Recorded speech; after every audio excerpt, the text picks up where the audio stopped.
Hey, Steve Gamache here for Chef Knives to Go, and this is the Matsubara G3 Nashiji Nakiri 170mm knife.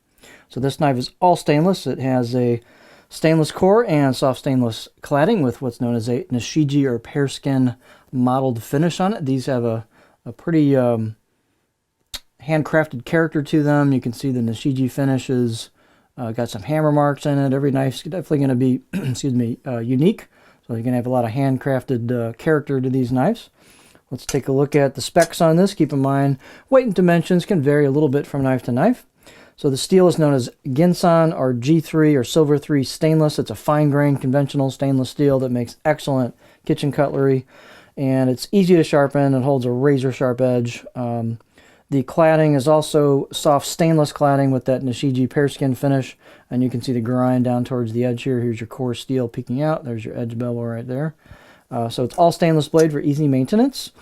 The heat treat on that Ginsan is about 61 Rockwell. So it's a good compromise between ease of sharpening and edge retention. So this will hold a razor sharp edge if you can put one on there.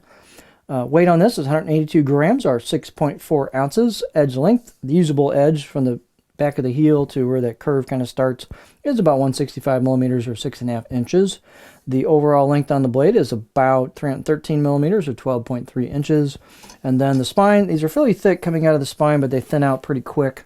So I got about 3.25 millimeters of thickness coming out of the spine over the heel, and then about 2.3 halfway down. It pretty much kind of holds that to the end, typical for a Nakiri style blade.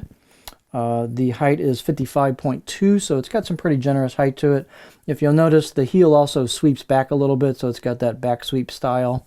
And so here's your choil with that back sweep and then a curve and a good spot there for your finger for a pinch grip. So this is super easy to pinch grip. The handles, just a good basic octagonal walnut handle with a black packawood ferrule. And it looks like they've got a good glue-up joint here where that goes in. So the handle's nicely done. Just good, simple handle. It's pretty light as well, and the blade's got a little mass to it, so that's going to bring the balance point a little further forward, which is kind of typical of this style of knife. You want a little bit of weight forward bias on these for some kind of chopping power. So there's your balance point. That is in front of a pinch grip for me, so that gives you a little bit of, again, that blade forward balance, which is desirable for this style of blade. The fit and finish is nicely done on these. They, again, have this kind of mottled Nashiji finish, which is going to be unique to each blade. There's some embossed kanji on the left side or the right side of the blade as you're holding it. Here's the grind towards the edge and a cladding line there. Kind of a fairly decent mirror on the cladding down there. I should say on the core steel.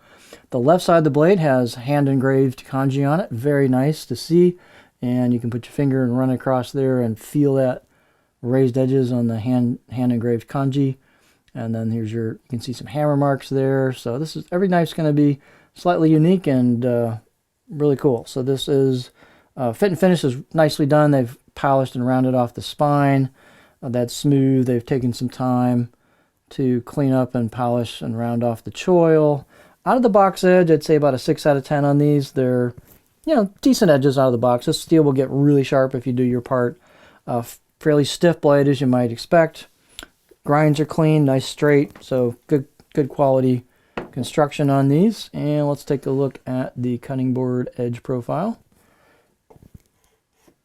So this has a pretty flat profile. You'll see it just kind of rolls into a flat, boom, kind of stops at the back there.